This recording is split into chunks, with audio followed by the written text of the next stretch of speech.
اگر میں آپ سے کہوں کہ قرآن کی صرف چند آیات آپ کی گھر، دل اور زندگی پر ایسے اثرات ڈال سکتی ہیں جو ہزاروں علاج اور دوائیاں بھی نہ ڈال سکیں تو؟ اگر میں بتاؤں کہ یہ الفاظ کہانی نہیں، اللہ کی قدرت کا اعلان ہے، ایسا وعدہ جو صدیوں سے پورا ہوتا آ رہا ہے۔ آج آپ جانیں گے کہ کیوں سورہ بقرہ کی ابتدائی آیات دلوں کی تاریکی کو روشنی میں بدل دیتی ہیں، کیوں بے سکونی سکون میں بدل جاتی ہے، اور کیوں جنات اور شیطان ان آیات کے ذکر سے کانپ اٹھتے ہیں۔ یہ وہ حقیقت ہے جسے جاننے کے بعد بہت سے لوگوں کی تقدیر بدل گئی، اور شاید آج آپ کی بھی بدل جائے۔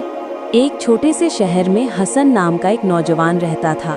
حسن کی زندگی عام تھی، لیکن اس کے دل میں ہمیشہ اللہ کی طرف سے رہنمائی کی تلاش رہتی تھی۔ ایک دن اسے معلوم ہوا کہ شہر کے بہت سے لوگ اپنی روزمرہ کی مشکلات اور روحانی کمیوں میں الجھے ہوئے ہیں۔ حسن نے دل میں فیصلہ کیا کہ وہ اپنی زندگی اللہ کی رضا کے لیے بدل دے گا۔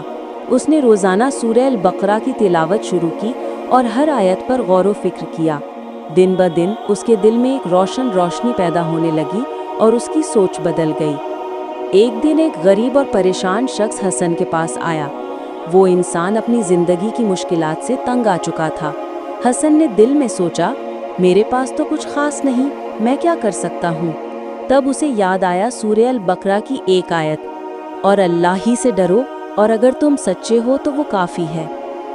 حسن نے اپنی پوری ایمانداری اور ہمت کے ساتھ اس شخص کی مدد کی، اس کے لیے کھانا، کپڑا اور رہنے کا انتظام کیا۔